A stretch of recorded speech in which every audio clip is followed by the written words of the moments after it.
Hey guys, Ash here from C4E Tech, and it's been over a year since OnePlus officially became an OPPO sub-brand.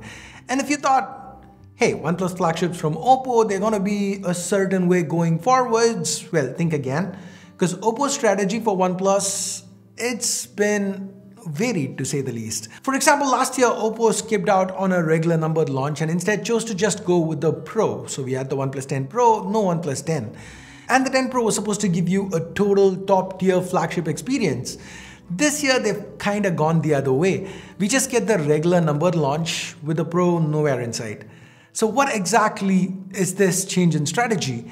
And more importantly, what does this phone actually have to offer?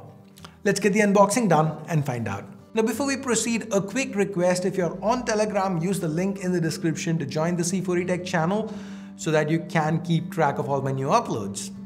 The box looks pretty familiar. Let's go ahead and open it up. Once we do, we are greeted by this black insert, inside which you'd find a card for the Red Cable Club, along with your regular literature, the quick start guide and safety information booklets. You also get a card with a SIM tool, which kind of got misplaced. Oh, here it is. And this is the note from OnePlus founder Pete Lau. We then have a soft case, and finally here's the OnePlus 11 itself. It again feels familiar. The design language definitely feels like it's been tweaked from the 10 Pro. Do note that I have the black version here named Titan Black. This one comes with a matte finish to the back, kind of texturized. The other SKU, Eternal Green, that's actually a glossy finish, which would make it more prone to fingerprints and smudges. Anyways, more on the build in a minute. Now coming back to the box, we have a 100-watt SuperVOOC charger that's followed by a red Type A to Type C cable. Now the OnePlus 11 sports a 5000 mAh battery on the inside, and OnePlus claims it can be charged from 0 to 100 in just 25 minutes. This phone also includes their battery health engine, or BHE. This is something they claim to have worked on for 3 years. The BHE is supposed to extend the OnePlus 11's battery lifespan and retain its high-speed charging technology. Now, good stuff. Now that said, there is no wireless charging support though, since that seems to be reserved for the Pro models. Now though this one's not a Pro, here's where that bit of a change in strategy comes in. Though it's not a Pro, OPPO has provided an alert slider. This is something I absolutely adore about OnePlus phones. Being able to quickly go silent when you just don't want your phone ringing, it's very convenient. The back design has been tweaked, and the camera, it's now in a circular array. Look closer and you'd see a shimmer here. The camera array, it's made out of stainless steel and it looks impressive. The optics, we'll get to it in a bit. Now I also like the placements here. The power button is easy to access. It's at the right height. The volume keys are on the other side. The phone's 8.5 millimeters thick, but it still manages to feel sleek in hand. It's pretty comfortable to use. And at a weight of a little over 200 grams, it manages to feel solid too. The curves to both the Gorilla Glass 5 back and the Gorilla Glass Victus front, they give it a premium feel. Though if you are someone who hates curved screens, it might drive you nuts. Now talking about screens, we have a 6.7-inch super fluid AMOLED panel here. OPPO has provided the same panel from the Pro version last year. This is a E4 AMOLED panel with a Quad HD Plus resolution, which makes for a super crispy 525 pixels per inch pixel density. The peak brightness is also a very respectable 1300 nits, and there is support for Dolby Vision as well as HDR10+. Now the display here, it utilizes LTPO 3.0 technology to be able to vary refresh rates between 1 to 120 Hz as required. Now just see this. The moment my finger's off the screen, the refresh drops. Say I open the browser, we're back at 120 Hz. Now if I stop and read, the refresh is down to 10. If I exit and open up camera instead, here we top out at 60. So this is not just a pretty panel, but it's also a very efficient one. It should be great for media consumption, especially when you take into account the stereo speaker support. They seem quite rich and loud.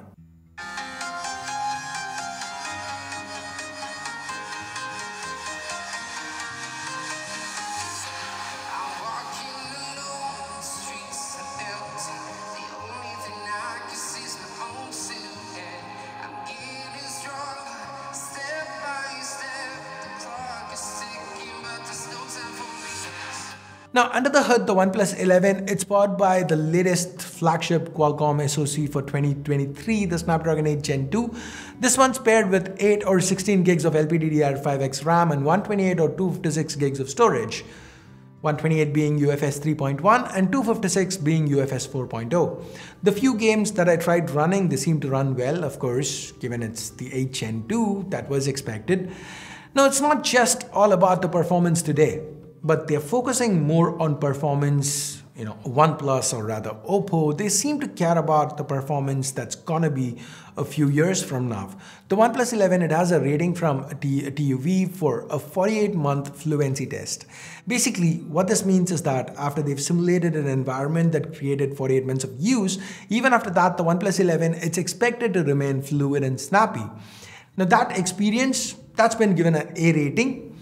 Now this is a claim. Only time will tell if it can and will continue to perform as well throughout its life cycle. Now, what is not just a claim but actual empirical fact is OPPO's decision to provide 4 years of software updates and 5 years of security patches.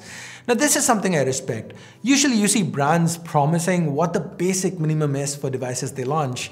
Seeing OPPO or OnePlus or OPPO's OnePlus going the extra mile here with 5 years of support is pretty impressive. The software here is the Oxygen OS built on top of Android 13. There's really not a lot new on the software front. It's the same Oxygen OS that we've been seeing for a while now, regular features like shelf and Zen mode, return. And given the heavy flagship specs on the inside, it's no surprise that the OnePlus 11 was very fast and responsive.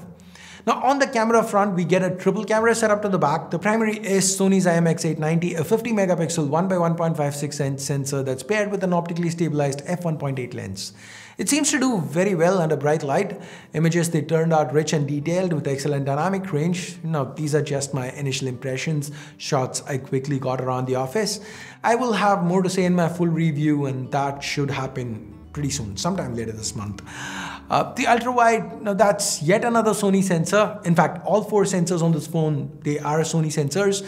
The ultra-wide is a 48 megapixel IMX581. This one's paired with an f2.2 lens that has autofocus. The field of view is 115 degrees, and the fact that it has autofocus means it can pull double duty for macro. The third one is a 2x telephoto for portraits. This is a 32 megapixel Sony IMX709. It's paired with the f2 lens.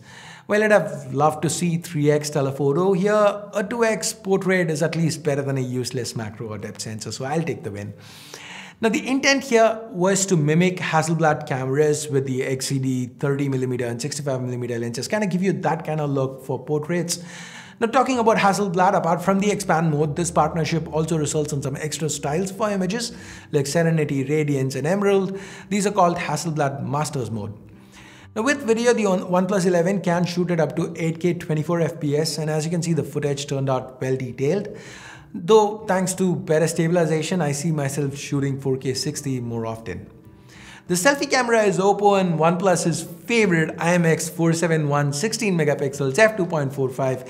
Well, it's not a bad setup. I think it's been used for way too long, and I really wish OPPO had gone with a different sensor.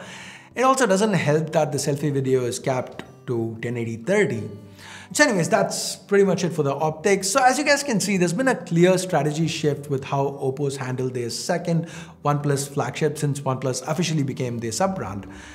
Where last year they went for an all-out flagship with the OnePlus 10 Pro, this year they've gone for a performance-based flagship, also one that can be used for a long time. Both the inclusions and exclusions on this phone, they seem to indicate to the shift. The 5-year support promise, the return of the alert slider, the high capacity battery, the lack of an IP rating, ceramic camera arrays, wireless charging, these being cut. This combination, it's okay.